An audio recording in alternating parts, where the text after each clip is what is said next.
3. Chewing gum for Oliver Twist. The cottage on the moor was small.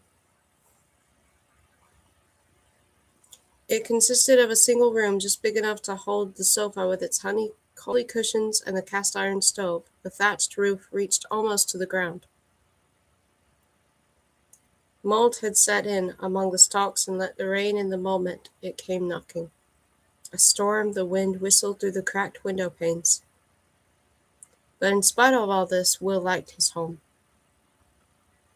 Of course, it wasn't really his home. Will was, after all, the nephew of Reed McAllister, Laird of Stormsay, whose ancestral home was McAllister Castle in the north of Ireland.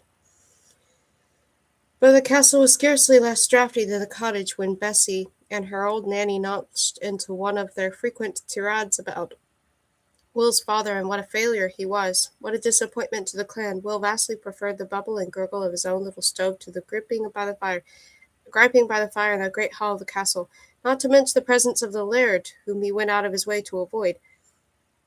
Some time ago, Will had transported all of his treasures from the castle to the cottage, and now he kept his favorite books in the chest sandwiched between the sofa and the wall, along with the album full of photos from his past. His memories were hazy. They felt like the fading fragments of a dream. He'd been 5 years old when his parents had left. That was 12 years ago now, but today Will had no desire to recall the distant past. He just wished he could remember more of the details of the previous day, because yesterday something had happened, possibly even something terrible. His gaze was riveted to something that had been daubed on the wall above the stove. The color bloomed red, far too red against the plaster. A few drops had trickled down the wall like tears not wiped away in time, but this liquid wasn't water. Will didn't want to think what it was. It formed the words on the wall, the letters turning brown at the edges. I have awoken. It had appeared suddenly yesterday afternoon. Will had dozed off on the sofa, and when he'd woken from his nap, there it had been. Was it supposed to be a warning, a threat? Who had painted the words on the wall? Had they already been there before he'd fallen asleep? What did they mean? Will had to run to the stone circle to fetch his best friend, Holmes. It was forbidden, but it wasn't the first time he'd done it, and Holmes seemed to have a hunch. He had stared long and hard at the writing, and at last he murmured, "It wasn't Moriarty." Then he'd gone out into the storm, perhaps to organize his thoughts. Will hadn't seen him since. He and his dog had searched for Holmes all evening before eventually giving up.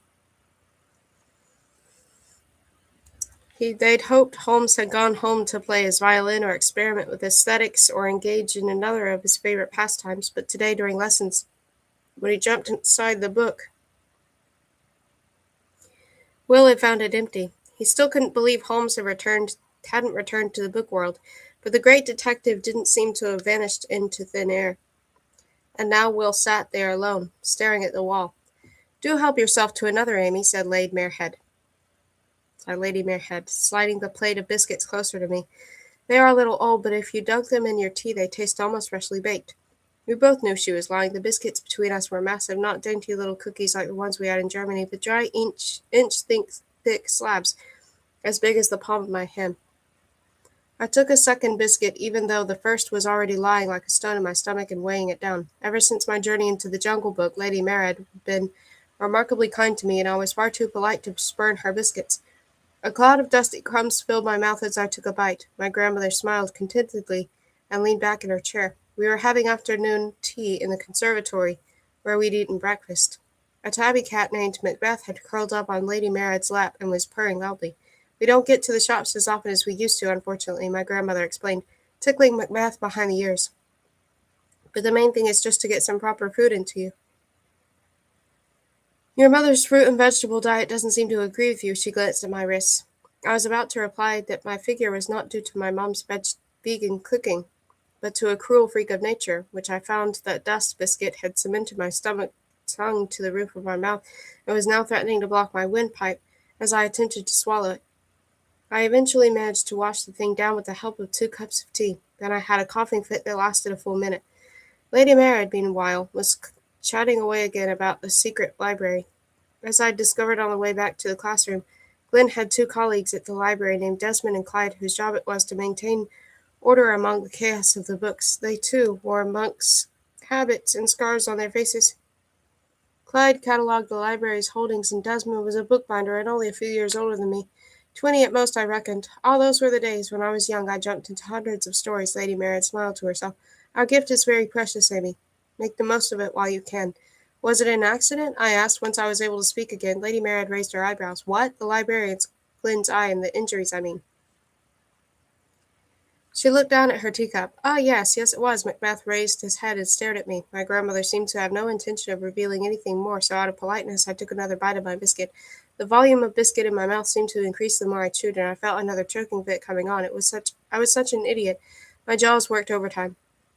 As if sensing that I was in urgent need of a refill to wash down the biscuit crumbs, Mr. Stevens entered with a pot of freshly brewed tea. The cat settled back into Lady Marriot's lap. As I made my way from the stone circle back to Lennox House, I had been in a euphoric mood. I couldn't wait to tell Alexis about the experience I'd had. My feet seemed to fly across the moor. As I arrived at the mansion, I ran into Alexis in the entrance hall, muffled up in her coat and scarf. The words came tumbling out of me. I was inside the Jungle Book. I spoke to Shere Khan. I'm going for a walk, Amy, she'd interrupted, stemming my torrent of words. Let's talk about it later. The next thing I knew, she disappeared outside. I've been ever since. Waiting for her to return ever since. As Mr. Stevens poured the tea, I glanced at my watch. Alexis had been gone nearly 3 hours now. The island wasn't that big. Perhaps she was doing more than one lap.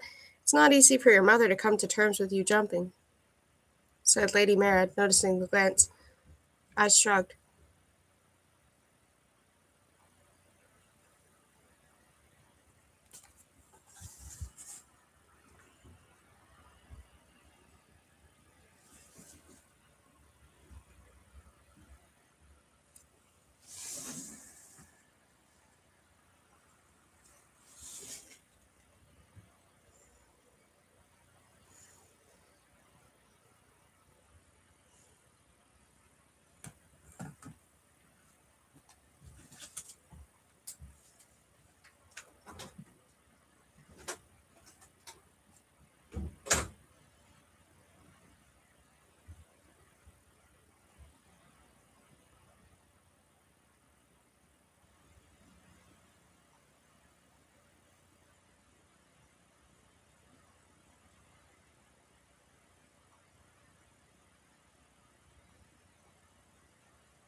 heard a sound and I thought it was something, but it really wasn't.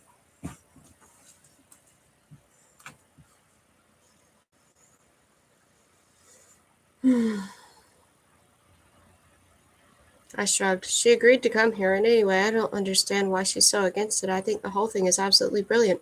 Again and again, I thought back to my encounters with the tiger, the young man, and the three old women, who I now supposed must have been witches. I'd been to a new world, a better world, one where dreams came true, and I was always annoyed that I couldn't tell my closest confidant about it. When Lady Marad had tried to question me soon after I'd arrived back at the mansion, I'd simply shrugged. Despite my mom giving me the cold shoulder earlier, I still wanted her to be the first to hear about my experiences in the book world. My grandmother stirred a dash of milk into her tea. I think that for many years Alexis was in denial about the fact that you might have the gift, too, until she almost came to believe her own self-deception. She is afraid of what might happen to you in the book world. Why? Well, her own experiences as a book jumper were not entirely positive, said my grandmother quietly, as if she didn't want anyone else to hear. Really? I leaned forward. Do you know the novel Anna Karenina? Sort of, I said. I haven't read it, but I know it's about a woman who jumps in front of a train at the end. Lady Marad nodded. Alexis chose the story as a practice book, and at that moment Alexis entered the conservatory and Lady Marad fell silent.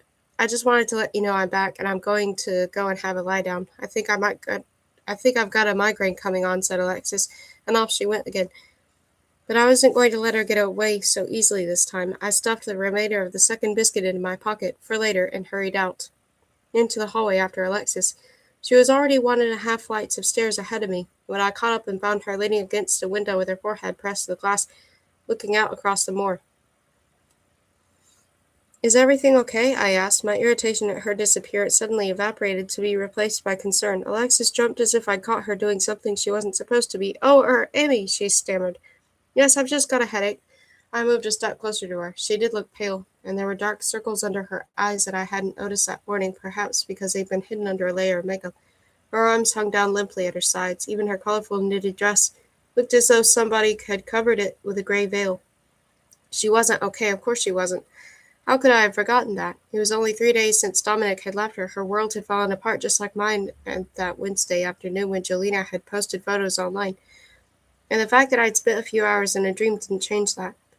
I put an arm around Alexis's shoulders. Let's forget about all that, I said. That's why we came here. Stormsay is going to help us forget. Alexis said nothing.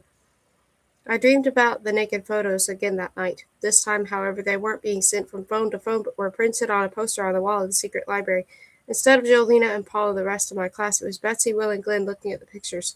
Will was snorting with laughter while Betsy and Glenn argued. She can't really look like that. The photos must have been doctored, said Glenn. No normal human being looks like that. Rubbish. I took the photos myself in the locker room. She's a Lynx. What do you expect? Retorted Betsy. Just look at her sticky out ribs. I told you she'll never be a book jumper. She's nothing more than a dry twig. Will's laughter grew louder now, and even Glenn began to grin. If you ask me, we should just throw her on the compost heap, added Betsy, pointing to a miniature rubbish pile that had suddenly sprung up in the corner of the classroom. Yes, said Glenn, ripping the poster off the wall. As he did so, I realized that I wasn't standing behind the other three as I thought, but inside the pictures. I seemed to be trapped inside them. We shall have to tell the lady that Amy is not worth training, Glenn continued. He tore the paper into tiny pieces and me with it. First he ripped my face in half, then my body, my hands, my fingers. I screamed, but nobody could hear me. The poster disintegrated into smaller and smaller scraps. My arms and legs turned to confetti. My head was shredded. All that was left of me ended up on a stinking heap of muck. I was woken by my own scream. The sheets were drenched with sweat and clung to my body. Panting, I stared into the darkness of the canopy above my head. It wasn't real. Nobody on the island except Alexis and me knew about the photos. My subconscious had been playing tricks on me again, and it had all been just a stupid nightmare. I'd had a lot of those recently, but it still took a while for my breathing to slow. I didn't dare close my eyes. Who knew what crazy dream I could have next? Instead, I fumbled for my e-reader and switched it on. The screen lit up, bathing my face in its comforting glow. I scrolled to the library and came across a book I had out on loan from the public library back in Germany, Oliver Twist by Charles Dickens. I'd almost finished it, but now I went back to the beginning and skimmed through a few sentences about Oliver's life in the workhouse, without really taking them in. I knew now, after all, that the reading wasn't the only way to get inside a story. There was another way, a much more exciting way. What would it be like to jump into Oliver Twist's story? to join him on all his adventures in Victorian London. The journey to the big city, the time spent in the clutches of the band of thieves. I'd never been to London before. I laid the e-reader carefully over my face. This was no easy task since there was no fold down in the middle and only one page, which I had to balance on my nose and forehead. I pictured the scene from that afternoon, the way I jumped from the stone circle into the book world, the way the letters had slowly started to warp before my eyes. I remembered how the blackness of the words had expanded and contracted, how the sentences had swirled and merged.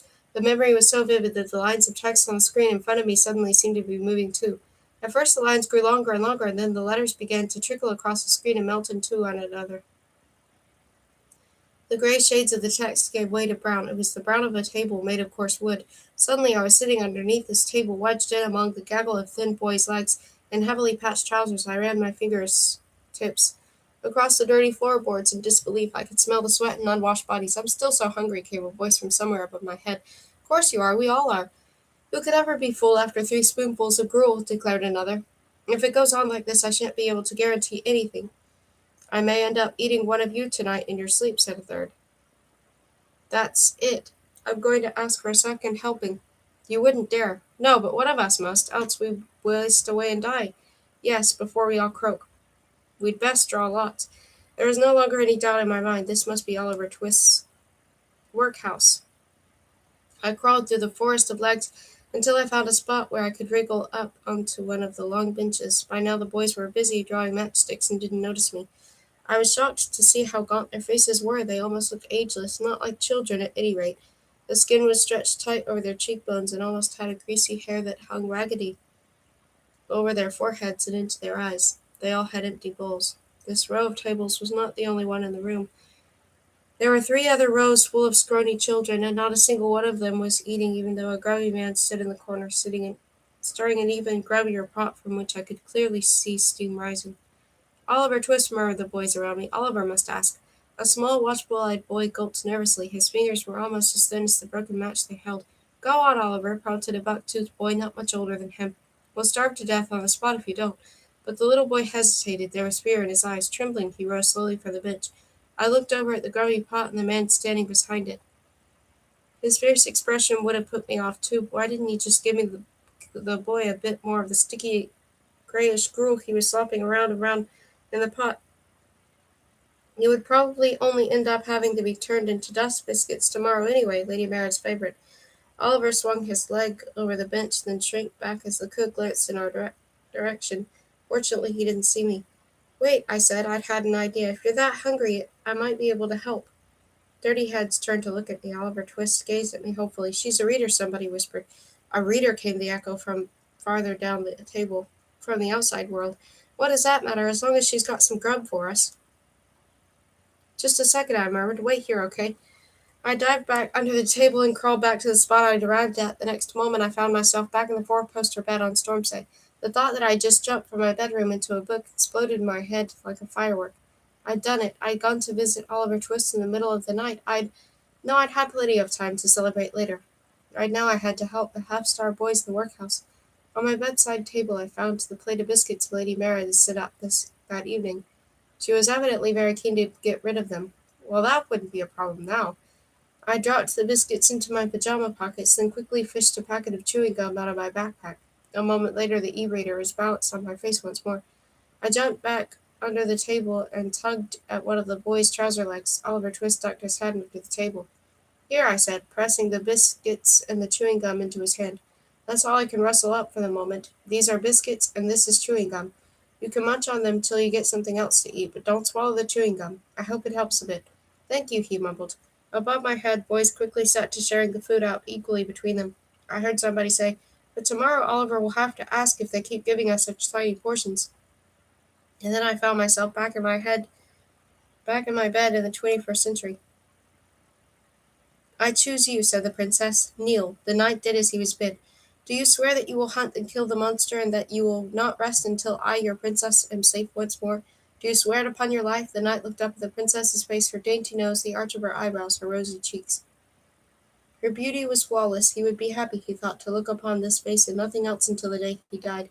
It was like looking into the eyes of an angel. "No harm must ever come to this angel. I swear it upon my life," he said. 4.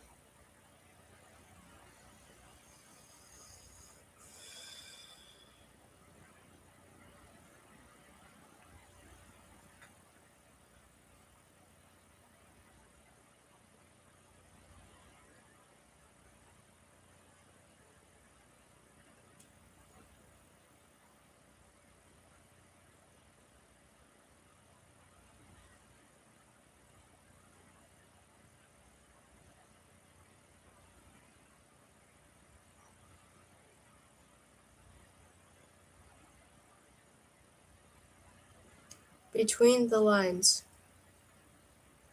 The next morning's lesson began disappointingly. I'd hoped to be able to jump straight back into the Jungle Book. Instead, Glenn gave us a 2-hour lecture about the book world. He talked about our duty as book jumpers to protect literature, a duty that was both an honor and a burden. He told us it was possible in an emergency, although strictly forbidden otherwise, to bring characters back with us to the outside world in order to rescue them in a crisis, for example, and to let them find out their own way back into their stories afterward.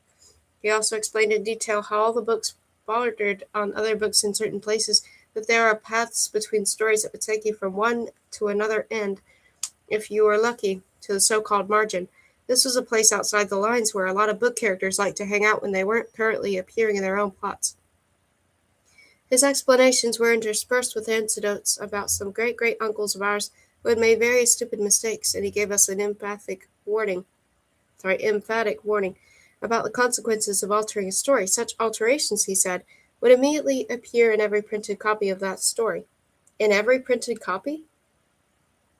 Betsy and Will must have heard all of this 1,000 times already, and Will stared dully at the cover of The Hound of the Baskervilles. Was it just my imagination, or had the book gotten thinner overnight? Betsy seemed to feel the need to emphasize every word Glenn said. She spent the whole time nodding and saying things like, exactly, and yes, that's right, and you probably won't be able to manage that for a while yet, Amy. Her lips were so shiny with lip gloss this morning it looked like she'd eaten a tin of sardines in oil for breakfast.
I thought that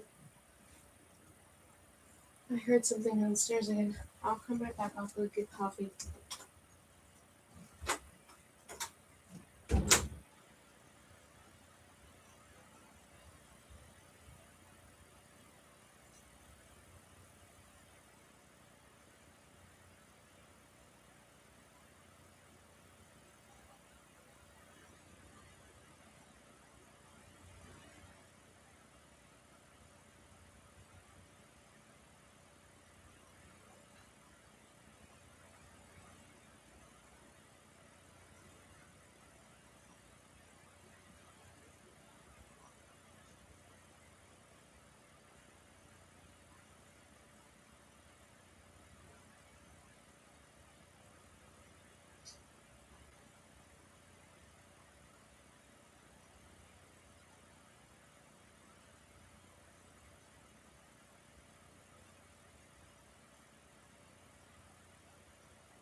Betsy and Will must have heard all this 1,000 times already.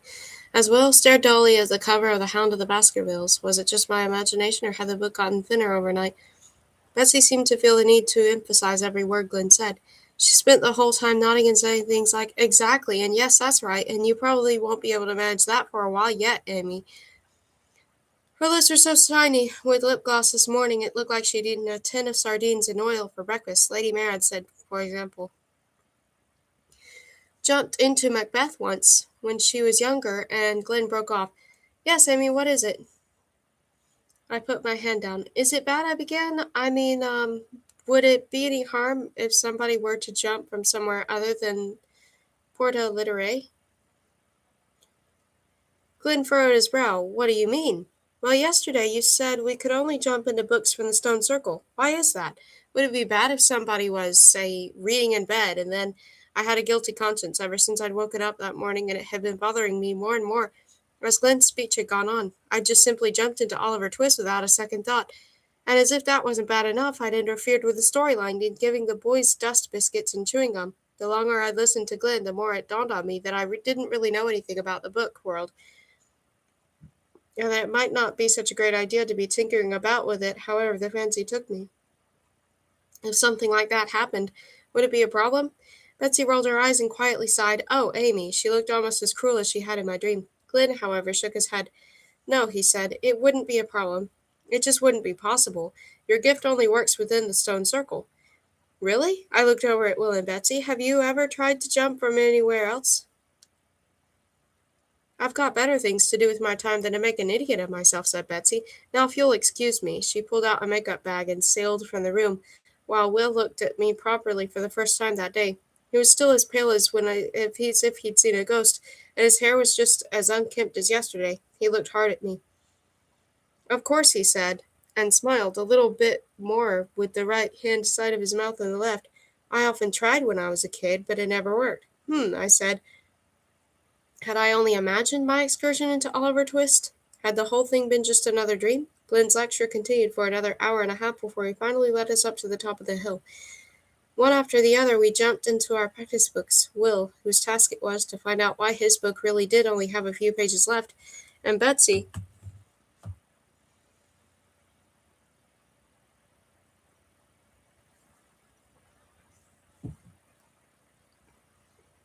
who was going to negotiate with the ice cream parlor door and had touched up her eyeliner especially for the purpose, and me, who knew nothing about anything and was bursting with curiosity.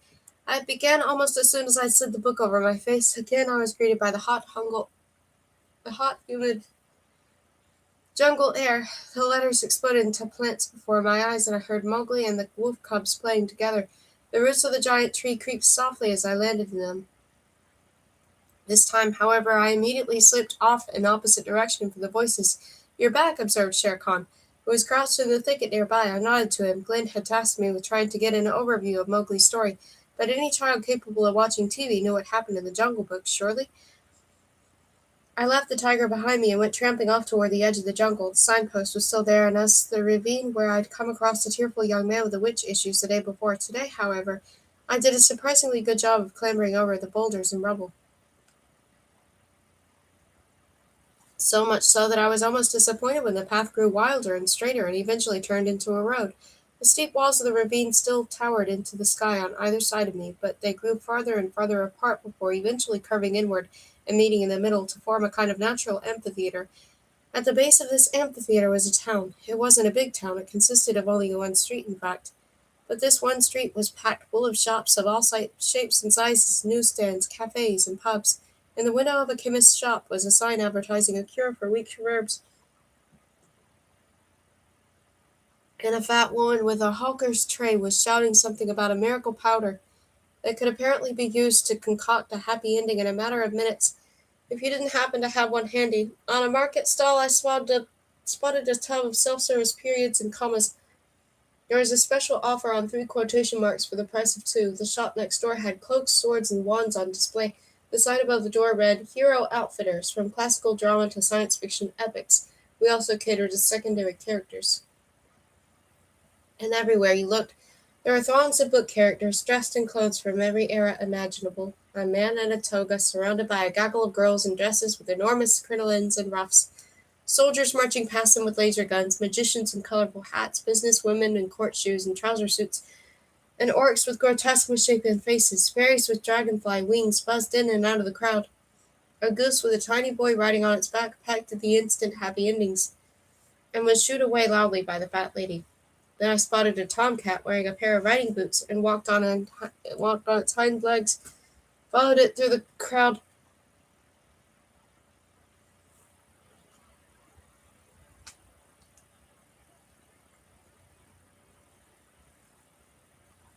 until it disappeared into a pub called the Ink Pot. Not really fancying the ink cocktail being advertised on the board outside, I decided to keep walking, but just as the door to the pub was swinging shut, I caught a glimpse of a familiar face bent over a glass at the bar.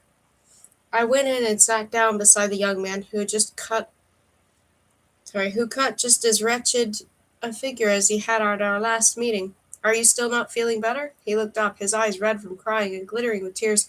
Oh, Miss Amy, how nice to see you again. How nice to see you too. Have the old women been bothering you again? No, no, he said, drowning his half-full glass in a single swig, and if his glazed eyes were anything to go by, this glass was not his first.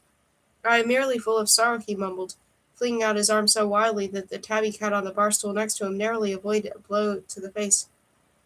About life, you understand, about the world, about love, about fate, cruel fate. Oh, 1,000 emotions raged within my breast. His voice grew steadily louder. The cat got up and moved seats. Ah, yes, I said, I understand. Unhelpful sentences, like, but you won't find the answer at the bottom of a glass, hovered on the tip of my tongue.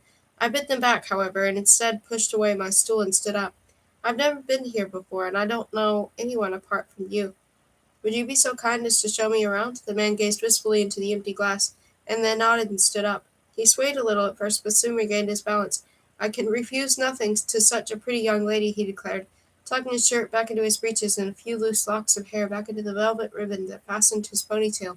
Then he bowed, almost falling forward in the process. Allow me to introduce myself. My name is Werther. The title of a book he'd read last year flashed through my mind, the letters bright and vivid. The Sorrows of Young Werther, by Goethe. Lots of things suddenly started to make sense. So the guy was drinking because he was unhappy in love. So unhappy, in fact, that at the end of the book he committed suicide. And those weird witches had been tormenting him by prophesying that there was still hope for his doomed love. Poor man. Pleased to meet you, I said, putting out my hand. Werther did not shake, but planted a boozy kiss on it instead. I forced a smile. Very busy in here, isn't it? Werther nodded. More and more characters were crowding into the pub. Most had gathered at a table in the corner, where they put their heads together and whispered, How much gold is missing? Asked a man whose head was covered with scales instead of hair. He'd been slaughtered just like that, said the tiny boy on the goose's back to a woman with a fish's tail who reached for a jug of water every few seconds and poured some over her face. The whole stable was full of blood. Away from the plot, thank goodness. And have you heard about Alice? Murmured a man with a grayish skin and a briefcase under his arm. Werther drew me outside. There he took a few deep breaths, even as more people streamed past us into the pub. There is something afoot. The rumor mill has been turning for hours now. Something seems to have gone away in our world. And Oliver Twist? My heart beat faster. Has the story been messed up? What? No. Werther rubbed his nose with a thumb and forefinger. Apparently gold has been stolen from the Arabian Nights, and Alice is rumored to have missed the White Rabbit this morning, and to have been unable to find her way into Wonderland. I know no more than that.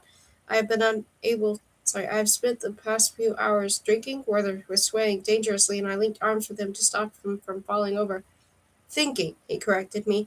At any rate, people are up in arms. Nothing like this has ever happened here before. Alice has never once missed the rabbit, you understand. Such a thing is simply unthinkable. She must be reproaching herself very severely. Does that mean could some tiny little change have set off a chain reaction?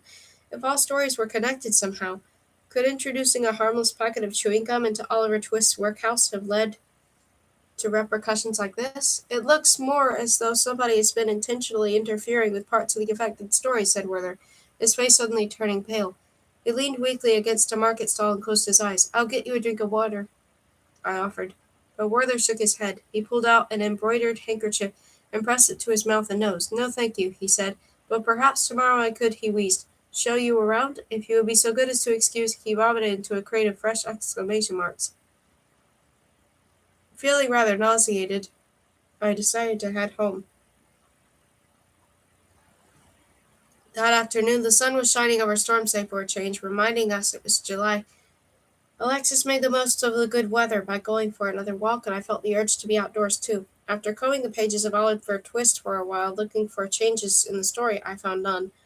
Oliver must simply have asked for a second helping of gruel the day after I'd seen him. I gathered together my art materials. There was a lot I hadn't been able to bring with me. My acrylic paints had been left at home to make room for more books, as had my paintbrushes, easel, and canvases, which wouldn't have fitted into my suitcase anyway. But I had packed a sketchbook and a few pencils. Tucking them under my arm, I headed off across the moor and put up the hill to Shakespeare's seat. The cliffs looked just as steep as they had on our arrival. From up here, in fact, they felt even higher and more treacherous. I sat down on a rock and began to sketch the vegetation at the edge of the cliff and the ocean beyond. The waves were dove-gray and ebbed lazily against the foundations of the island, with an ancient soughing sound. The wind had died down over the past few days, too. It was still blowing my hair all over the place, but at least I actually felt warm in my sweater now. There was a smell of salt and freedom. The sunlight danced across my fingers. With quick strokes, I sketched the movement of the waves and the pattern of the few clouds reflected on their surface. I wished I hadn't left my parents in Germany. Oh. This was the most beautiful view I'd ever seen. I felt like I was sitting at the end of the earth. There was no wireless or cellular signal here. It didn't matter who posted what on social media. Jolena was far away. All that mattered was the sweep of the smoky blue sky overhead, stretching away to the horizon and caressing the sea. I never felt so much space around me before, space to breathe, space to think, space for the heater that dangled curiously over the edge of the cliff to peer down at the depths. Space for the heather that dangled curiously over the edge of the cliff to peer down into the depths. I was busy sketching the tiny blossoms when a shadow fell across the paper. "Pretty," said a voice behind me. I clung to my pencil in the magic of the moment for a second longer, then out my breath and turned around. "Hi." Before me stood Will. He pointed to the sketchbook on my lap. "I didn't know you liked drawing." I raised my eyebrows. "Well, that's hardly surprising, is it? You don't know anything about me." It came out more brusquely than I'd intended.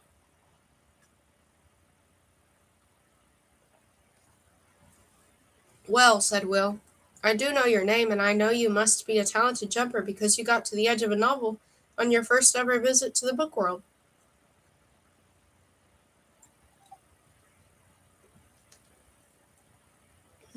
I've been over my drawing again. Still not a massive amount, all things considered, true.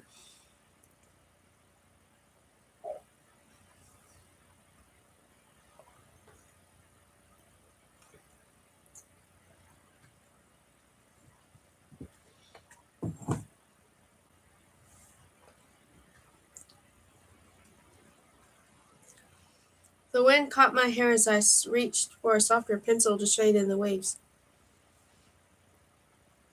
Will stood beside me a little longer and studied my drawing, watching me shade in the sky. After a while he cleared his throat. "But it looks like you want it to stay that way, I get it." He leaned closer to me. "I'll get out of here and leave you in peace then, shall I?"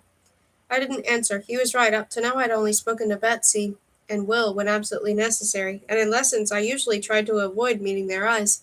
It wasn't that I didn't want to make new friends. I was just more cautious now. Hyper cautious. And anyway, it wasn't like my new classmates had exactly been falling over themselves to make me feel welcome.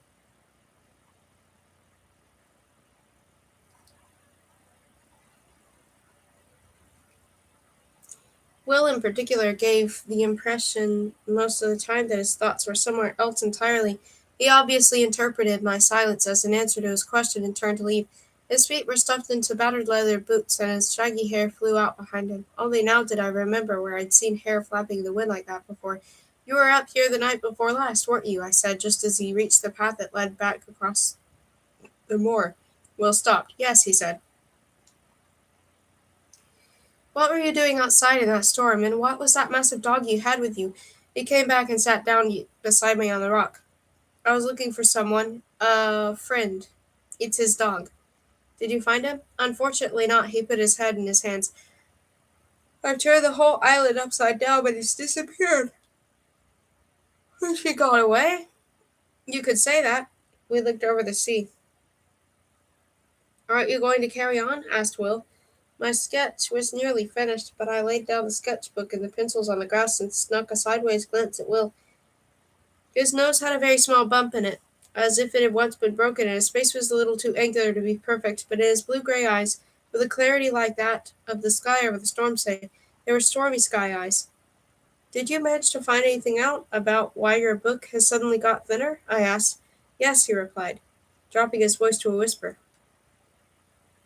It's because Sherlock Holmes isn't there anymore. Oh, I gasped.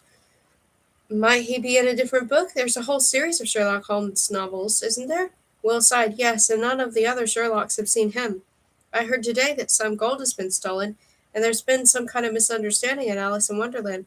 He's my best friend, said Will, who didn't seem to have heard me. He has been since I was 5 years old. He always used to think up riddles and cases for me, and I helped him outside the plot. He practically brought me up. And now you're looking for him on Stormsay? I was confused by a sudden overlap between the literary world and the real one. What would he be doing in the outside world? Will tipped his head back and closed his eyes in the sunlight. His eyelashes cast shadows on his skin like dark moons, but wasn't as relaxed as he made out. I could see that his lips were pressed tightly together. He dug his fingers into a tuft of grass. You brought him here, didn't you? We're not allowed to do that, didn't you? It's not allowed, Amy, as Glenn explained at great length this morning. I gave chewing gum and biscuits to Oliver Twist. He blinked. Really? The beginning of his smile crept onto his face. He scrutinized me for a moment, as if wondering whether I could be trusted.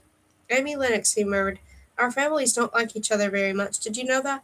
I remembered Betsy's remarks. I had noticed. He grinned at me, and a dimple appeared in his right cheek. Well, I was going to go and have another look for my friend in the village and on the beach.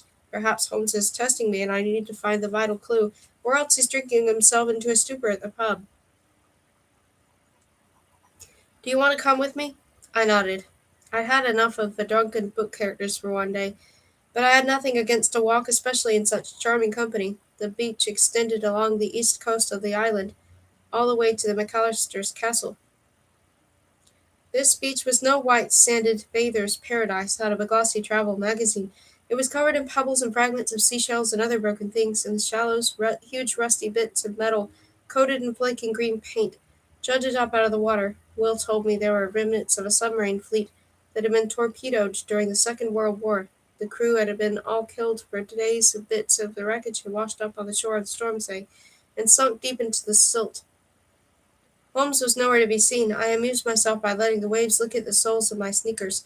Will poked about with a stick and clumps of seaweed and washed out plastic bag, but still there was no trace of the great detective, and the closer we got to McAllister Castle, the slower Will advanced. Ahead of us, meanwhile, the castle's turtles loomed higher and higher into the sky. Will eventually came to a standstill a few yards from the imposing quarried stone gate-post. Nice pad, I said, looking up at the McAllister coat of arms over the gateway. It showed a dragon against a green background, blowing books from its nostrils instead of flames. Will hurled the stick into the sea with surprising force. It sailed through the air and landed a long way out. A bit uncomfortable, if you ask me, but perfect for playing the lady of the manor. Will grinned. You mean like Betsy does all the time? Well, I don't know about that. She spends most of her time putting makeup on, doesn't she? Also true, he laughed. But immediately afterward grew serious again. I've searched this dump multiple times already. I think we should try the village next. Okay, I said, tilting my head. You don't like your home very much, do you? Will didn't answer. A quarter of an hour later we came to the little hamlet Alexis and I had passed through the evening we arrived. The village could scarcely be called a village. Now by daylight I could see that almost all the cottages were standing empty. They looked derelict. Most of the window panes were broken.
I'll go back to it. It's just my hands started feeling really dry out of nowhere.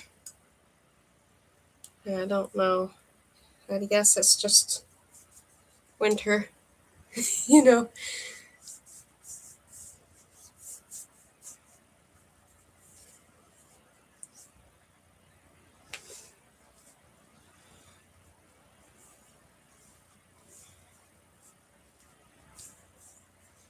So I'll go back to reading. I just had to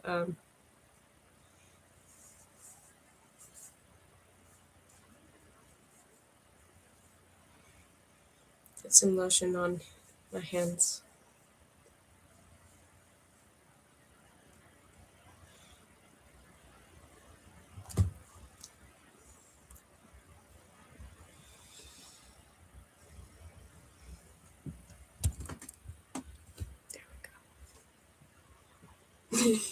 I'll close that soon.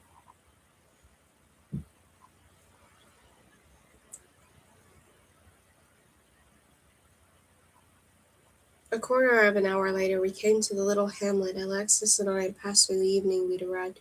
The village could scarcely be called a village. Now by daylight I could see that almost all the cottages were standing empty. They looked derelict. Most of the window panes were broken. Wooden beams jutted like ribs from crooked roofs, and some of the doors were nailed shut. Only two of the houses looked even remotely habitable. One was small and shabby, with a patch of weeds out front, enclosed by a rotting picket fence.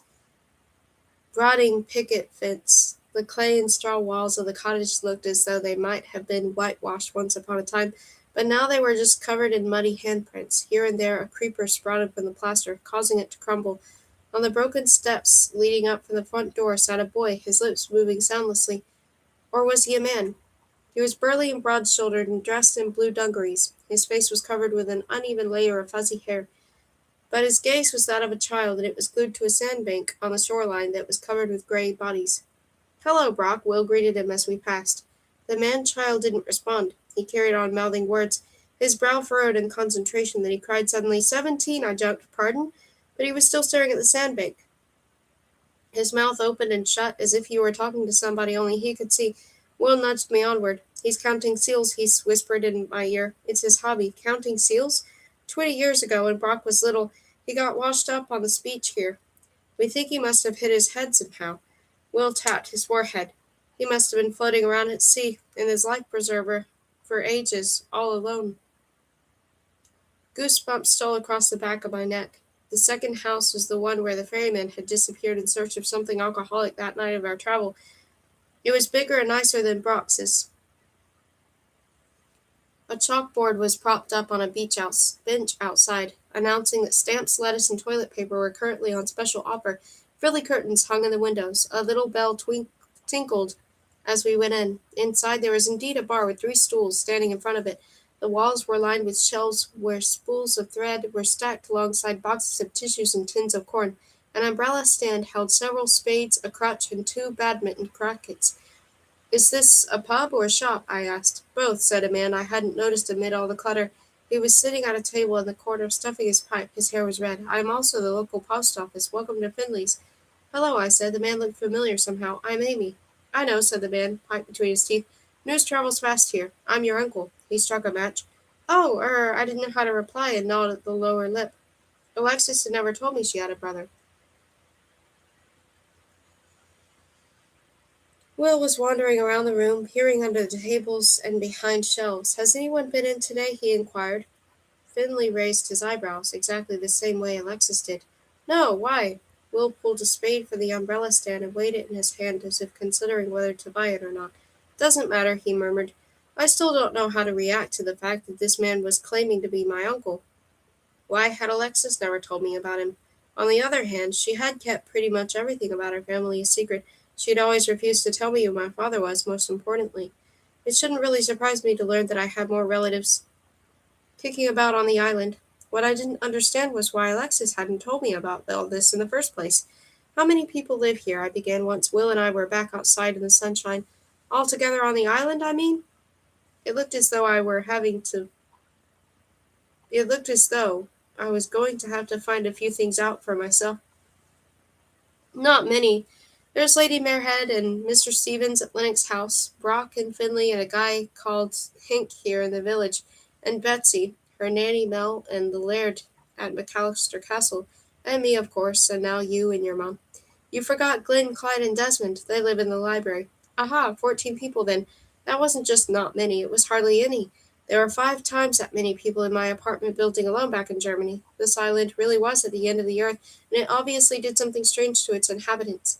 Something that either kept them here irrevocably, or drove them away completely, like Alexis. Something I didn't fully understand yet. I eyed Will's leather boots, his tattered trousers, and the ancient sweater he wore. With the best will in the world, I couldn't picture him in a city like Bochum. Have you ever been to the mainland? I asked. He laughed. Of course I have, he said, many times. The monstrous poison works quickly.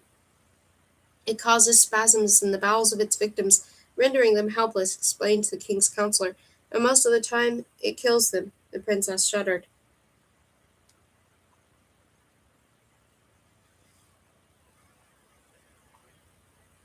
5. In Search of the White Rabbit.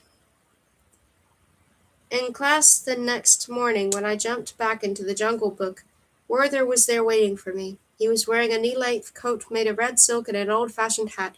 A vine had sunk its thorns into one of his silk stockings, laddered in. He was struggling to free himself from the plant's grip when I landed. "Good day, Miss Amy. My sorrows are great indeed," he greeted me. "I know," I said. "I read your book, but today I suffer more cruelly than ever. My head feels as though it had been trodden under a horse's hoof." He grimaced. "I have the ink pot to thank for that. Never again shall I set foot in that den of iniquity. I almost missed my own suicide last night," he cried indignantly. "Can you imagine?" "Not really," I admitted. "But are you sure you're feeling up to showing me around today?" "Barely," said Werther, finally wrenching himself free of the thorns. His stocking was in tatters, revealing a pale calf decorated with red scratches, "but I would willingly suffer 1,000 sorrows for a young lady such as yourself." In the undergrowth nearby, Shere Khan rolled his eyes. Cool," I said. "So I was thinking. I saw the margin yesterday. I'd prefer to visit Alice in Wonderland today and to see if anything's back to normal there. Shall we?" "Your wish is my command." He gave me his arm and I took it. But it proved almost impossible to make our way through the dense jungle arm in arm, and I soon attempted to extricate myself. Werther's grip on my arm, however, was unshakable. In true gentlemanly style, he insisted on escorting me across the rough terrain, and so we stumbled on clumsily over roots and undergrowth and squeezed along narrow tracks side by side, treading on each other's toes until at last we reached the edge of the story. At the crossroads with the signpost, we turned left. We hadn't gone far before the sandy road turned into a garden path made of flagstones that led across a meadow. On either side were beds of brightly colored flowers. The air had the scent of a summer's afternoon. From somewhere ahead of us came the quiet murmur of water. Werther and I passed through the archway covered with climbing roses, and then a path ended as suddenly as it had begun.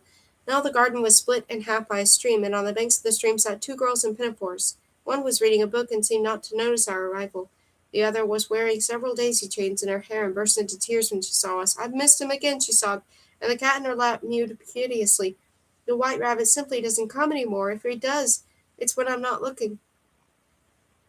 But, my dear Alice," said Werther, fishing out his handkerchief. The little girl blew her nose. "Could the rabbit be ill, maybe?" "Have you been to look for him?" I asked. Alice shook her head, dislodging the daisy chains. "I can't. I have to stay here until he comes. Otherwise the whole story will go into a muddle." Tears ran down her cheeks and dripped into the cat's back. "What if I never find my way back to Wonderland?" "Then you can read my book with me," said the other girl. Alice made a face. "That book's far too dull," she said. "It hasn't even any pictures in it. We'd rather carry on making daisy chains. Wouldn't we, Dinah?" She tickled the cat behind the ears, then bent to pick some more daisies. I turned to Werther. "We have to find the white rabbit," I said. "Perhaps it'll help us find out what's going wrong." He gave me his arm again. "Indeed," he said. "We had better skip forward a few pages. Is that possible?" "Well, as a reader, you must know that." "Or do you only ever read one page of a book at a home?" said Werther. "No. You see?" He marched straight into a flower bed and tugged at a daisy. The world folded up around us, the sky tilted sideways. Where the horizon had been, The garden, stream and all, was now suspended in mid-air, and the water was flowing upward. I craned my neck to see where it was going, but Werther pulled me forward with a jerk. We tumbled through the wall of the meadow as if it were a mist, and found ourselves in a cave whose walls were lined with a tangled web of tree roots, punctuated by kitchen cupboards and shelves. Though it wasn't much so though it wasn't so much a cave really, as an enormous hole. Beneath us was a yawning chasm, and we were falling into it feet first. I only vaguely recall the story because it was a while since I'd read the book, but I did remember that at the beginning Alice had spent quite a long time falling down into a rabbit hole, despite the fact that there was no ground beneath my feet for miles. I felt a surge of excitement. I still couldn't believe I was actually inside a novel. My gift was so new and surprising that I still hadn't considered all the possibilities that came with it. It looked like I was about to enter the real Wonderland. I blinked, and when I opened my eyes, I found the cave had turned into a long corridor full of doors. At the end of the corridor, I saw something white scurrying away from us. "There he is, over there," I called, pointing to a tiny door half hidden by a curtain. "He hopped through there. Unfortunately, the door in question only came up to my ankles. We have to go after him. Can you skip forward?" Werther waggled his head from side to side. "Yes, but we must be sure not to miss him. And we must not alter our size for the next part of the story." He massaged his temples. "His head must still be pounding." "Oh, yes," I said, "of course. I remember that on her journey through Wonderland, Alice was forever eating and drinking things that made her grow and shrink." Werther handed me a little glass bottle filled with what looked like cough syrup. The label read, "Drink me." "Well then, cheers," I said, and gulped down some of the liquid, which didn't actually taste that bad. It was a bit like a Black Forest cake. But before I'd had time to think, my legs contracted like elastic bands. My arms shortened, and my hands grew so tiny that I could no longer hold the bottle. I was shrinking. Just as I was about to be crushed to death by the bottle, Werther picked it up again and drank from it himself. "I hope it will help with my indisposition too," he muttered. His voice went booming through the cave. He was a giant.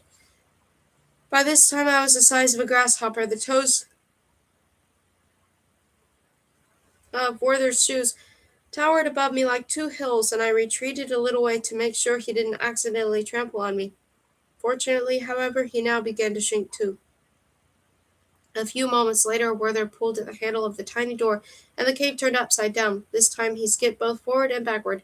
First we found ourselves surrounded by a gaggle of animals swimming in a lake, then suddenly inside a house, then out in the open, grinning. The rest of its body was invisible, but the white rabbit was nowhere to be seen. We stopped at last in front of a mushroom, on top of which lay a fat blue caterpillar. The caterpillar had a kind of hookah pipe clasped in its numerous little arms. Smoke rings coiled into the air above its head. I had to stand on tiptoe to see over the top of the mushroom. The caterpillar stared at us for a while. Its face creased as it took drag on the mouthpiece of the pipe. Excuse me? Has a white rabbit been by here recently?" I asked. The caterpillar blew a smoke ring over the top of our heads. "Who are you?" it asked in a raspy voice. "Where is Alice?" "Ah, my sincerest apologies," Werther bowed. "My name is Werther, and this is young Miss Amy. We are delighted to make your acquaintance. Alice can't come by because she missed the white rabbit again. We're trying to find out why," I explained. "That's why the caterpillar was staring down at us from on high, and was starting to annoy me." "So have you seen him?" The caterpillar crawled down off its mushroom. As it slid past through the grass, we were engulfed by the smell of tobacco. "Yes, he came by here earlier, but he seemed to be in a great hurry." "Which way did he go?" "I believe he was on his way to tea with the Hatter and the March Hare," the caterpillar replied before vanishing into the undergrowth. Werther sighed and put his head in his hands. "I should be glad to rest a moment," he said. "The hoofs are pounding against my poor brow from the inside out now." I laid a hand on his arm. "I know, but we're ever going to catch up with the white rabbit. We've got to keep going. We've got to find the Hatter." Werther nodded sorrowfully. "In that case, we should eat some of this mushroom to return ourselves to a proper size."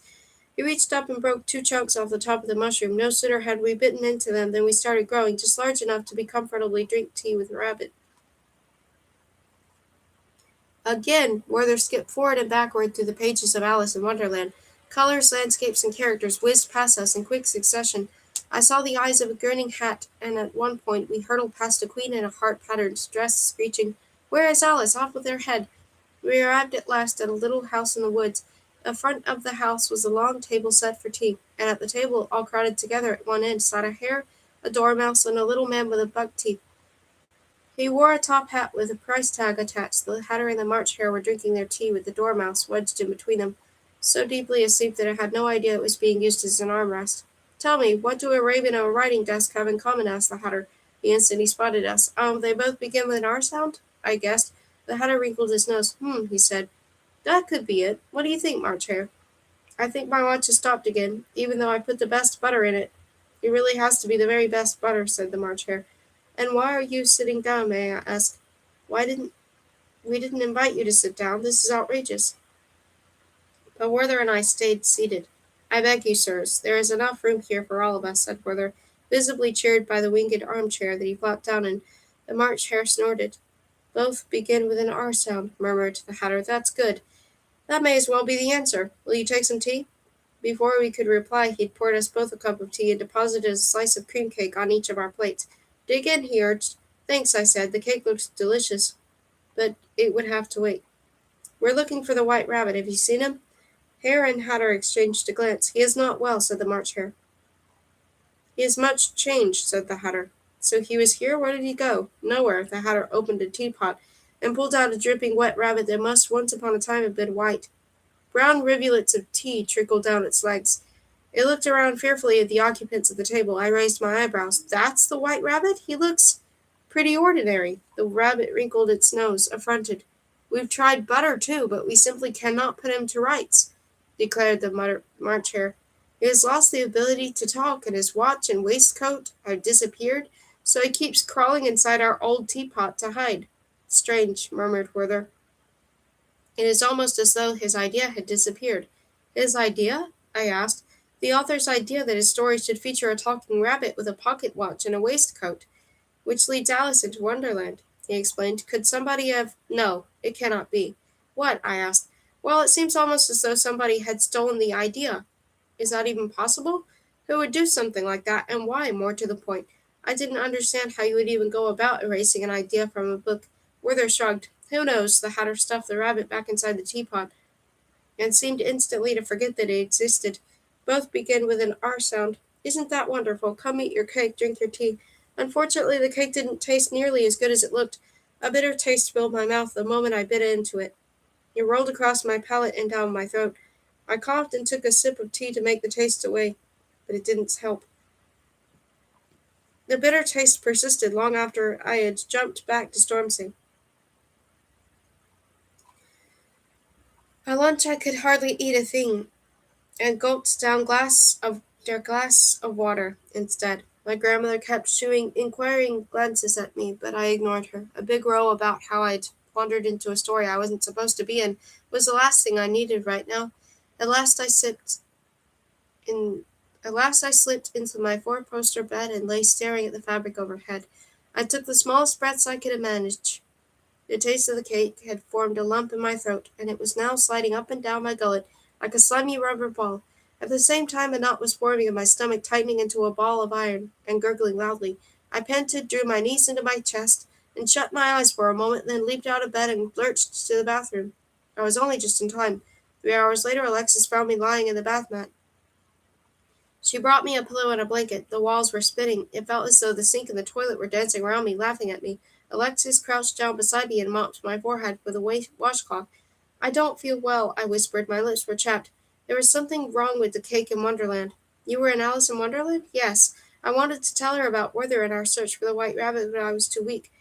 I went there too when I was younger, said Alexis. She stroked my hair. I played croquet with Alice in the Queen of Hearts. It was wonderful. I thought, I wheezed. The lump in my throat was starting to surface again. I thought you hated the literary world. Not at all, said Alexis. I loved it. I loved it far too much, unfortunately. Her words sounded muffled, as if I was hearing them through a wall of cotton wool. Really? I whispered as the bathroom began to spin even faster and dark clouds crept across the edges of my vision. Yes, but going away was my only option, especially once I found out about you, little giraffe. It was as if somebody was turning the volume lower and lower. Everything went black. When I next opened my eyes, I found myself back in bed. Alexis was bending over me, trying to feed me some lukewarm tea, while my grandmother paced up and down the room. Macbeth was dozing on the window seat. I don't understand it. Literary food never goes off. Either it is already rotten because the plot requires it, or it is fine, but nothing ever goes moldy inside a book, said Lady Merritt. Stories never go out of date. Perhaps somebody wanted her to get ill, suggested Alexis. But why? Amy has only just started jumping. Lady Mary pursed her lips. Simply to go wandering off into Wonderland. I hope you realize, Amy, that it was completely against the rules, and I very much hope it will not happen again. You can see what can happen. We must face facts, however, and she put her hands on her hips. Nobody in the book world would have been capable of turning Alice in Wonderland to top so topsy-turvy as to end up in it with an inedible cake at the mad tea party. Said Alexis. She gently lifted my head and held the cup to my lips. We need to get some fluids into you. I sipped at the tea and forced myself to swallow some of it. A trace of the bitter taste wormed its way back down my throat. Perhaps I should head for the bathroom just in case. I sat up. The room immediately started to spin. Are you feeling sick again? Asked Alexis. I nodded, shook my head, swung my legs out of bed, and tottered a little way across the carpet. My knees were shaking. The nausea was starting inside again now, though, and I went and flopped down to the window seat next to Macbeth. Alexis hurried after me with a teacup. Take one more sip, and these, and her hand were several little tablets. Later, I said, looking out across the moor, I could see three figures moving towards us. A woman in an apron with an old-fashioned white cap on her head was pushing a man in a wheelchair across the uneven terrain. Both of them looked rather surly, probably because the chair's wheels kept getting jammed despite the fact that there was a third person helping them lift it over the largest of the rocks and puddles. At first I thought it was Will, but then I recognized the gray habit and blond hair of the young bookbinder with a scar on his cheek. The weight of the wheelchair didn't seem to trouble him in the slightest. Oh no, Mel and Desmond are on their way to the laird, Lady Mary said with a sigh, following my gaze. I completely forgot to ask Mr. Stevens to prepare a snack. She hurried out of the room. Alexis squeezed in between me and Macbeth on the window seat and waved the hand that held the tablets in the circles under my nose. Take us, Amy, she said with a squeaky voice. We'll make you better. We're magic. I smiled. I'm supposed to eat something that can talk to me? Yes, we want to die, squeaked Alexis. Please, Amy, eat us. Fine. I picked the tiny white globules out of Alexis's hand and put them in my mouth. Happy now? Good, said Alexis in her normal voice again. I'd be even happier if you could take this tea disappear as well. No way, just the thought of it made the rubber ball rise into my throat again. The figures outside were still battling across the moor. The closer they got, the angrier the woman and the man in the wheelchair appeared. What's the laird doing here?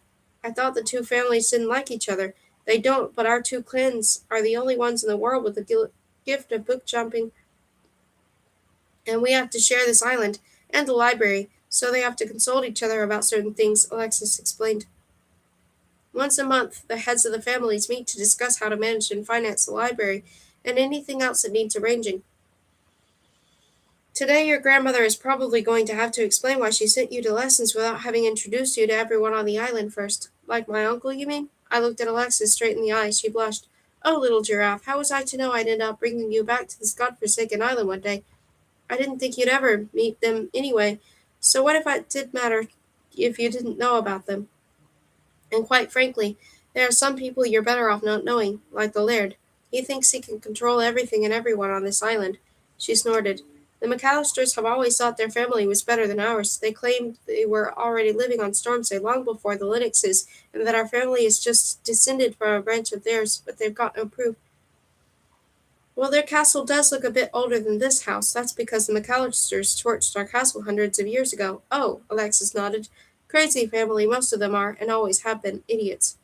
The whole argument about the librarian whose gift is more powerful is idiotic, she said, and then suddenly started waving and put on a fake, sugary sweet smile. The worst thing is the annual banquet in August, where everyone has to pretend to like one another. The laird had reached the grounds by this time and was looking up at our window. He wrinkled his nose as he caught sight of us. I spent most of the weekend reading. Reading in the traditional sense, that is, without jumping into the book world. I was itching to jump, but I felt much too weak to go clambering through the jungles, or chasing after white rabbits, or even to spend the day at a magical boarding school, though the prospect was hard to resist. I was in no fit state for adventures right now. Despite having to fight off dizzy spells and jelly legs, I was relieved to find that the bitter taste in my mouth soon abated. On Saturday I was able to eat a bowl of chicken soup, and on Sunday afternoon I even ventured out of doors. The sunlight was the perfect color for a love story and danced across the backs of a handful of sheep grazing on the edge of the parkland attached to Lennox's house. One of the animals was munching an unsymmetrical hole in one of the geometrically trimmed hedges, while the others sampled some flowers.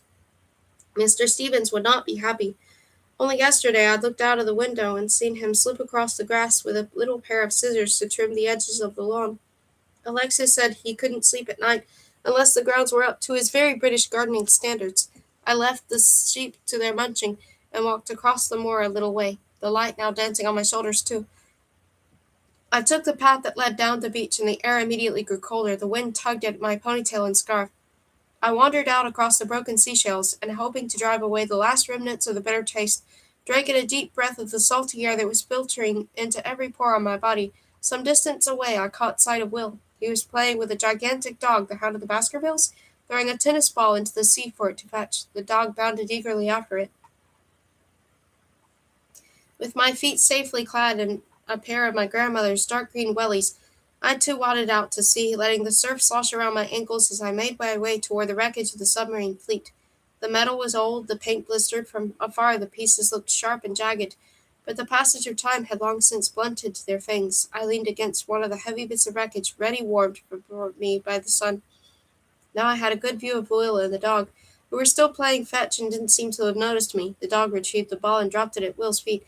Then it shook its shaggy coat and showered him with water before jumping up and down in front of him and wagging its tail. Will laughed and threw the ball again. The dog sped off in pursuit. Only now did Will look in my direction. I raised a hand to wave at him, and then let it drop again because I'd just spotted something out of the corner of my eye that I hadn't noticed until now. I turned to face the open ocean. The waves rolled inexorably toward me and broke on the remnants of the warships, and on the surface of the waves I saw something floating, something large, snagged on the metal husks. It was a human being. "Will!" I yelled, and then again, "Will, come here, quick!" The man was floating face down. A clump of seaweed was stuck to the back of his head, and his leather shoes bumped gently against the wreckage. "Hey, Amy!" called Will from the shore. He was still laughing. "Are you feeling better?" I stared at the seaweed. It formed a nest in the man's dark, wet hair. It had worked its way in and taken root, and it didn't seem to want to leave. A lone strand wound cautiously down toward the shirt collar around the man's neck, wanting perhaps to glimpse the strange island it had washed up on.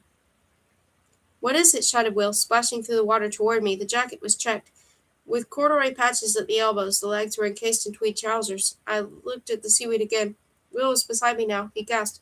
"Crap! Crap!" I echoed quietly. My mind was only gradually understood what I was seeing, as if I was afraid even to think what I knew to be true. A man was floating there, and he was dead. Will grabbed the body by the way of the shoulders and dragged it onto the beach. As he did so, a pipe fell out of the inside pocket in the jacket and landed in the water. I fished it out and followed Will ashore, where he was rolling the dead man onto his back. The seaweed loosened its grip and slid off. I gripped the pipe. The man's face was bloated and pale, his eyes sightless under the jacket. He was wearing a waistcoat, and under that a shirt. Both looked threadbare and a little old-fashioned. Both were stained with a red blot that had spread from a hole in the man's chest. Will sank to his knees beside the body, burying his hands deep in the seashell shards that littered the beach. He closed his eyes. "Sherlock," he said tonelessly. "It's Sherlock." The knight bowed down before the princess. "You can rely upon me," he vowed. "I will put an end to the beast. It will be a bloody end, a long, painful end, an end worse than 1,000 deaths, and I will laugh and think of you, princess."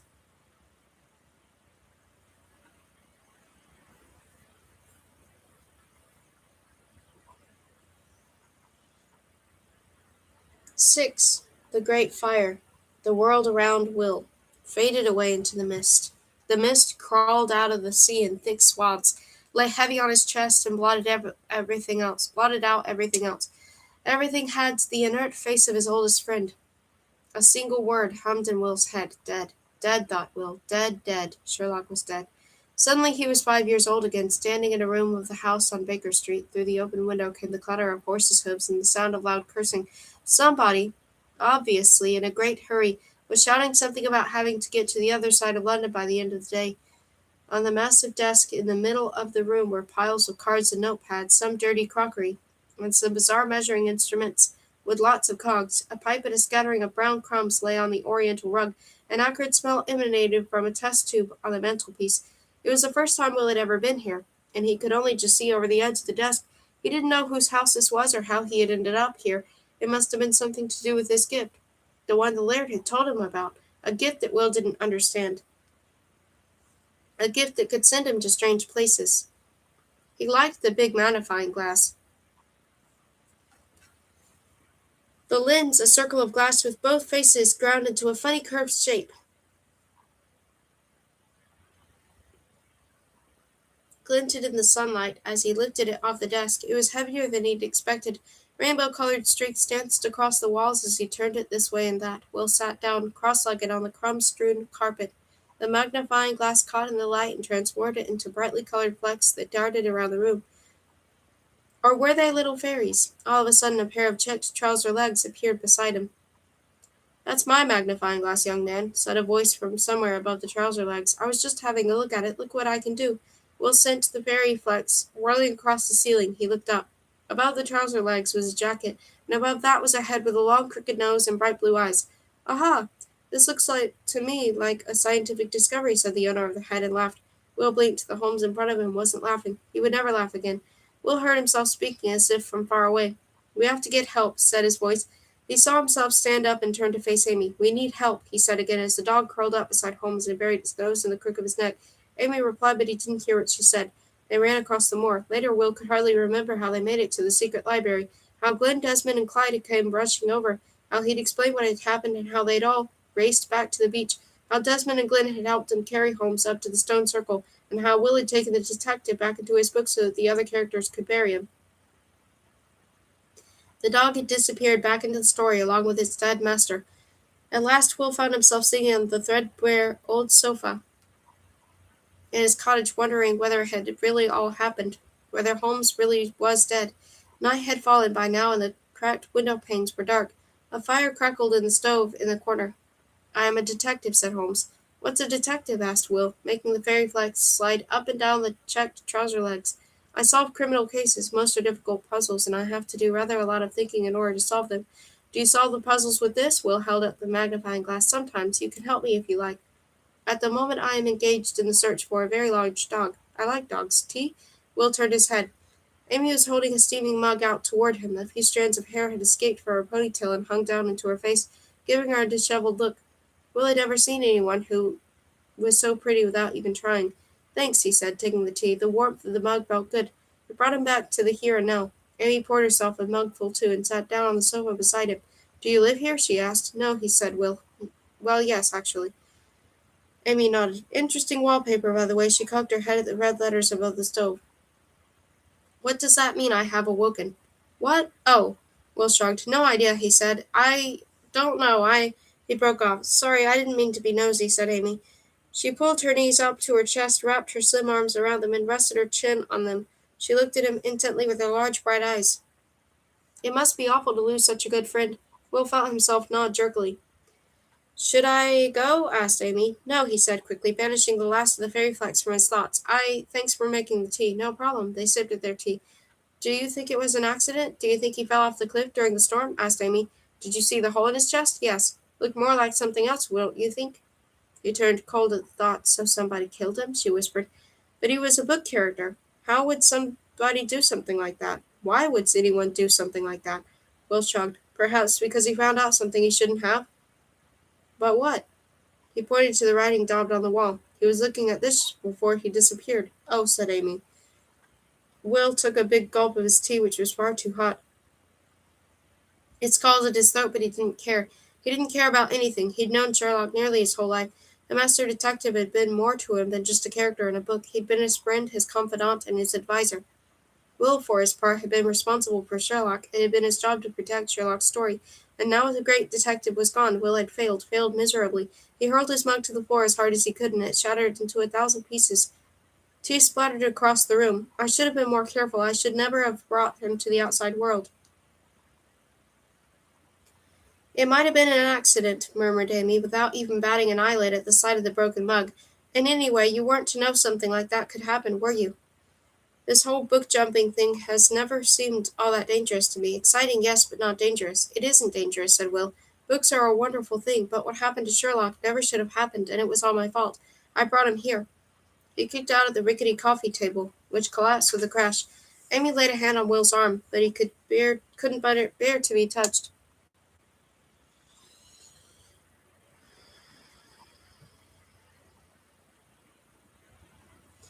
He didn't deserve consolation. Instead, he reached down over the far end of the sofa and finished a well thumbed copy of Peter Pan out of his chest of books. His book's spine was cracked, its pages yellowed. He tossed it to Amy. "The first book I ever jumped into," he explained. That was where it had all started. The whole chain of events that had led to his best friend washing up dead on the coast of Stormsay, thought Will bitterly. Perhaps he should burn it. Yes, he would throw it into the stove right now. Amy ran her fingertips over the plain cloth binding. "It's beautiful," she whispered. "Even though I could have jumped into it whenever I wanted, I still must have read it in the normal way about 100 times. Why couldn't he have just left it at that? Why had he insisted on jumping and messing up the book world?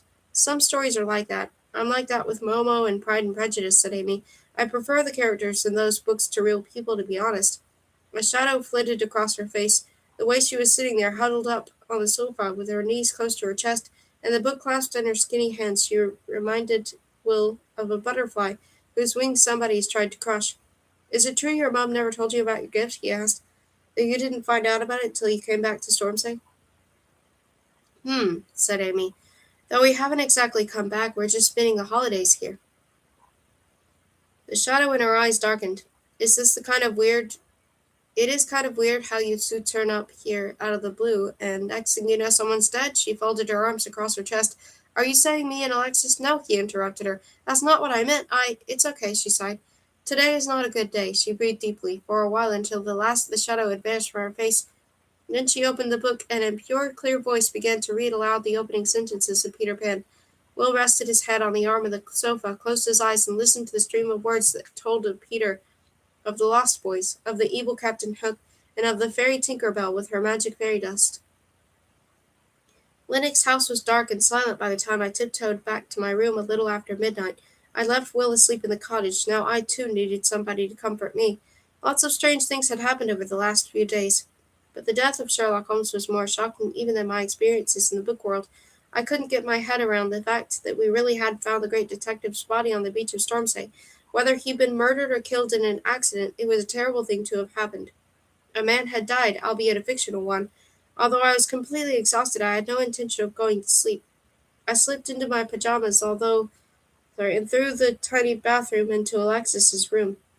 I needed to talk to her about what had happened. The image of the seaweed caught in the dead man's hair had burned itself into my memory, and so had the sloshing noise of the waves it made as they washed his feet repeatedly against the wreckage. I'd never seen a real dead person before. I'd only ever seen dead bodies in thrillers, and there'd been something immensely reassuring in the knowledge that all the blood coming out of them was just movie blood. The red stain on Sherlock's chest, however, had not been the work of a makeup artist.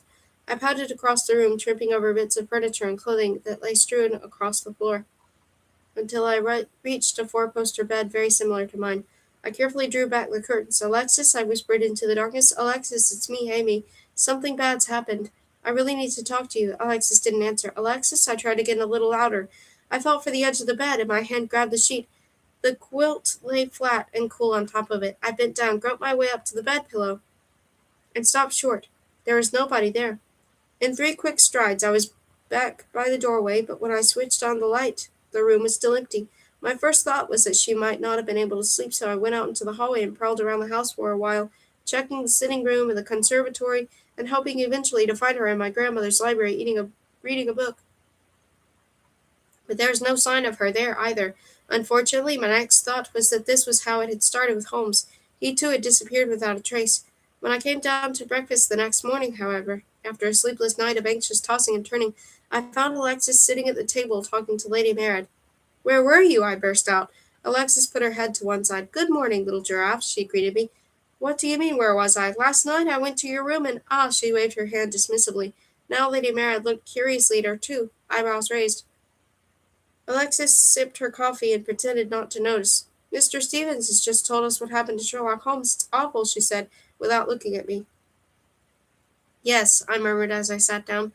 What was going on with Alexis? Her hands jittered as she spread jam on a slice of toast, which she then wolfed down in a couple of mouthfuls before jumping up from the table. "Have a nice day, Amy," she called, still chewing, and disappeared through the door. Lady Marad and I exchanged a puzzled glance. In the secret library, too, the sole topic of conversation that morning was the death of the famous detective. Betsy and I looked on as Glen gave Will one H of a telling off, stressing again and again how irresponsibly Will had behaved in secretly bringing Holmes through the stone circle into the outside world. "This is a dark day for the venerable bookjumper clans," he declared at last for the third time. "You are here to protect the literary world. You are supposed to prevent accidents, not to be so reckless as to cause them," he admonished us. Betsy, of course, nodded all the way through Glen's lecture, with an expression on her face that made it clear she'd been about to say exactly the same thing herself. Will, on the other hand, sat pale and silent at his desk as he endured the sermon. "The other Sherlocks from the rest of the Holmes books will take over Holmes' duties in The Hound of the Baskervilles. The worst possible outcome, the destruction of an entire story, has thus been avoided," Glen went on. "From now on, however, you will have to work twice as hard to compensate for your mistake. Other book jumpers before you have failed, but the death of a literary character remains a particularly grave sacrilege. I hope you know that." "Of course I do," said Will. Those were the first words we'd heard him speak all day. He cleared his throat and stood up. "I know that," he said in a firm voice, "and that's why I made a decision last night. I'm stopping. I'm not going to jump any more." "What? No! You have a duty to use your gift," cried Betsy. "You were born a book jumper. You can't just cast that aside. My parents did." Betsy had leapt out of her seat now, too. Two red spots appeared on her cheeks. "Your parents abandoned you. They went away and left their only child behind. Have you forgotten that? I remember the day they left quite clearly. They wanted to take me with them, but I chose to stay behind. Because you chose your gift. You have to carry on, will you? I stayed because I knew it was the right thing to do, just like I know what I have to do now. It's the only way. If I ever want to be able to look myself in the face again," said Will, reaching for his jacket. "The laird will not agree to this," Glen added. But Will merely shrugged. Then he left the classroom. Betsy was about to go after him, but Glen motioned to her to stay put. He will calm down once he is over the shock," he said, heaving a huge tome onto his desk. "And we must not let this prevent us from concentrating on the work we still have to do, must we? This is the family chronicle of the Lennox clan, which is what we are going to look at today." "Oh, great," muttered Betsy, rolling her eyes. "Come here." Glen opened the fragile cover and unfolded something that looked like a map. As we moved closer, I could see that it was in fact a family tree in the shape of a pair of antlers whose prongs looped across the paper in countless little squiggles, illumined in gold and various shades of green that must have been applied with an extremely thin paintbrush. In between antler prongs were tiny painted portraits. The words "Eogan of Lennox, the great reader," captioned a picture of a man with a red beard and a bald head right at the bottom of the tree. From there the main stem branched off toward Ronald of Lennox, a rather fierce-looking man swinging an axe above his head, and Aidan of Lennox, who was dressed in a ruff of shimmering robe. It went on to depict a whole series of red-headed men and women, ending at the top of the tree, with the portrait of a young and beautiful lady married. But no, wait. Glen was unfolding another piece of paper, featuring a picture of Alexis, her face framed by her dark red hair. From there a thin branch led on to a portrait of a young girl with large eyes and shining hair. The words "Amy of Lennox" had been written with a flourish underneath. The little painted Amy was even wearing my navy woolly sweater. "Desmond finished it yesterday," said Glen. "Do you like it?" Yes, of course I do," I stammered. Desmond had been pretty flattering in his depiction of me. It had to be said. I looked almost pretty. "Good," said Glen, "and now I would like to observe the terrible consequences that can result from a failure to take your role as protectors of literature seriously enough." He folded the chart up again and began to leaf through my family history, stopping at a chapter headed "The Great Fire." Betsy and I were soon lying side by side on the stone circle on the hilltop. We both tried to protest when we'd realized he wanted us to jump together, but Glen had been implacable. "Senseless conflicts between your two families have done enough harm already. It is time you two finally realized that you can achieve far more by working together. Now off you go." With these words he'd heaved the weighty tome containing my family history into our faces. The letters swam before our eyes, and the story took hold of us. By now I was used to the strange feeling I got at the moment of jumping. We landed in a very old, vaulted cellar. The musty smell crept up my nose, and I was still trying to get my bearings in the dim room when Betsy stood up and brushed the dust off her dark red midi dress. I, too, got slowly to my feet, swaying slightly. "Have you been here before?" I asked. Betsy put a finger to her lips and shook her head with a reproving frown. We looked around. The cellar was pretty dark. The only light came from the fire in the hearth, over which a suckling pig was roasting on a spit. A young man with a red beard was dozing in a carved armchair by the fireside. He wore a kilt and an old-fashioned shirt. A pair of boots lay on the floor beside him, and his grubby bare feet were stretched out toward the flames. His eyes were half closed, and he had a pile of books balanced on his stomach.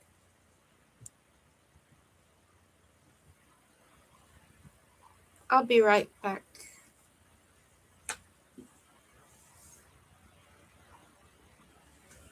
I'll be right back.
We were about to go closer when a door flew open with a crash at the other end of the cellar, and in burst two boys with dark eyes and tousled hair. They were wearing kilts too, but with a different pattern. They looked to be about 14 or 15 years old and extremely peed off. Betsy and I retreated silently into the shadows. "Malcolm Lennox!" roared one of the boys, drawing his sword. The blade flashed in the dancing firelight. "What possessed ye?" The man in the armchair sat up with a jolt. "Caelan, Tevin, who let ye McAllister rats in here?" he murmured. "And what do you mean by this foolish sword-play, Calleen?" The two boys were upon him now and pulled him to his feet. The pile of books clattered to the floor. "Stand and fight like a man," Calleen demanded, holding the tip of his sword to his man's throat. "Or die like a coward." Malcolm Lennox quickly made up his mind in favor of the first option, and now he too drew his sword. The two blades clashed and metal rang against metal. Malcolm and Calleen dueled their way across the room. "Might I ask why ye trying to kill me? Did your ma drop ye on your heads again?" asked Malcolm nonchalantly. "You have sinned. You did it. You brought them here," hissed Calleen. "What?" Malcolm almost forgot to parry a thrust. Raising his sword hastily at the last second, he staggered back a few steps toward the fireplace. "Brought who where?" "Don't play innocent," roared Calleen. "We know about the mermaids." He spat the word at him. "You took them down to the shore. We saw them and meant to return them to their book, but the beasts were too quick and swam off before we could reach them. I rather think you are too slow to catch the lassies. I hope they had a good laugh at you." "Pah," said the second McAllister. Tevin, who up to this point had hung back from the fight, but now all of a sudden there was a dagger in his hand, and he too was bearing down on Malcolm. "Mythical beasts in the outside world? How could he cried. "They could be anywhere by now. Folk'll see them. They'll think they're real." "Well, they are real in books," Malcolm grinned, despite the fact that he was now being attacked from both sides.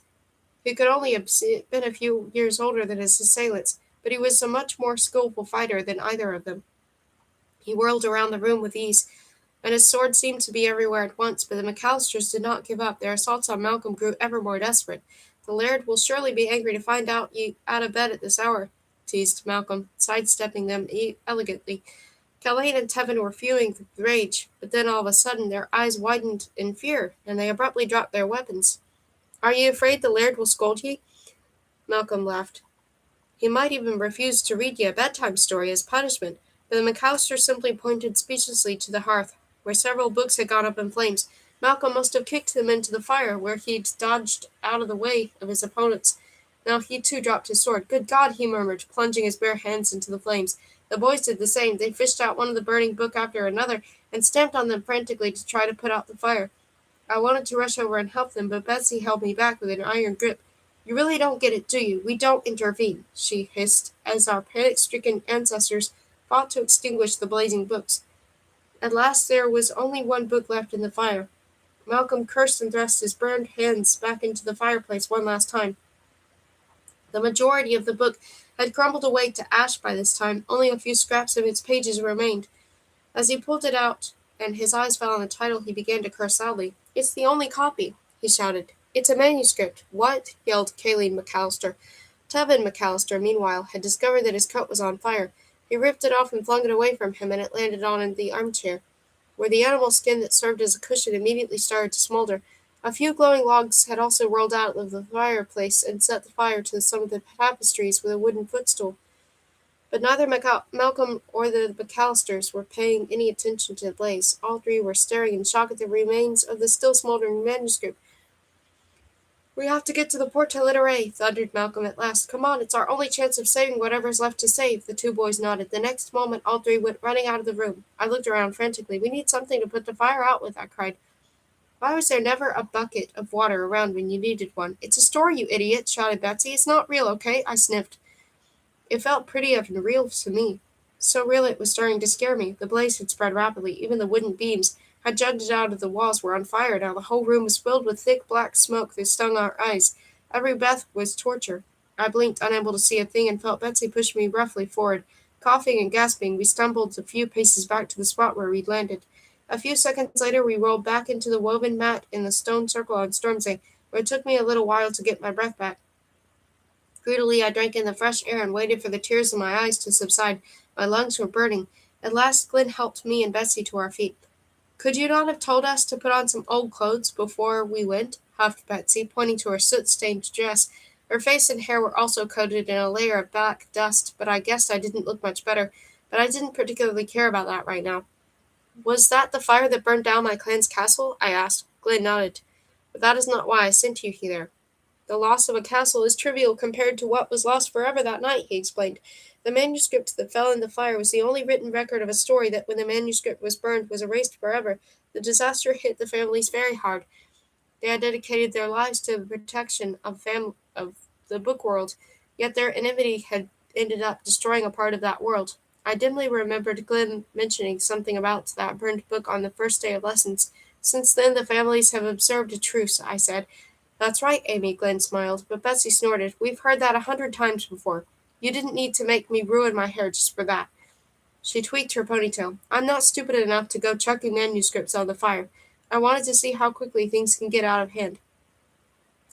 And nobody was stupid enough to do it that night either. Neither the McAllisters nor the Lennoxes would have ever dreamed of destroying a story, but it happened nonetheless, through carelessness, just as carelessness allowed Sherlock Holmes to fall victim to that terrible accident, said Glenn. I get it, said Betsy brusquely. I'm going to go and have a shower now, unless you're planning to make us jump into a chronicle about the Great Fire of London. No, lessons are over for today. Betsy stalked off without another word. I stayed to help Glenn roll up the mat. What was the story that fell in the fire? Does anyone know? I asked. A sad smile flitted across Glenn's face. It was a fairy tale, he said. An age-old fairy tale. The monster rampaged across the land. It knew no mercy. It brought death and destruction wherever it appeared. Soon the princess was no longer alone in her terror. Now everybody else in the kingdom feared for their lives too.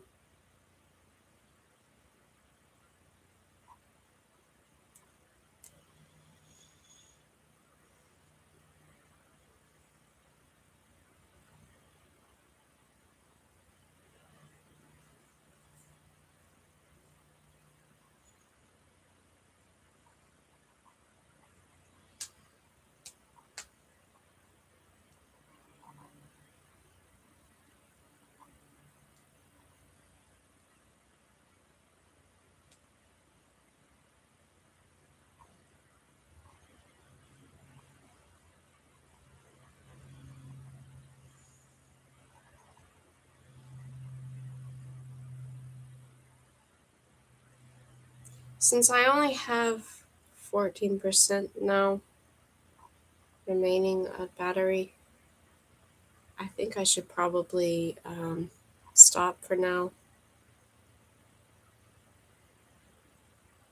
and charge the note.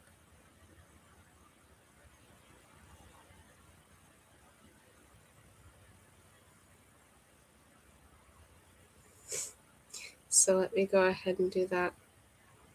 Oop, I should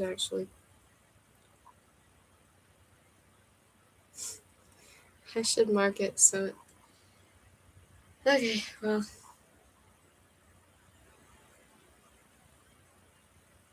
I'm going to do that. So I'm going to end the stream for now since the battery of the Nook is almost dead and I'll need to charge it.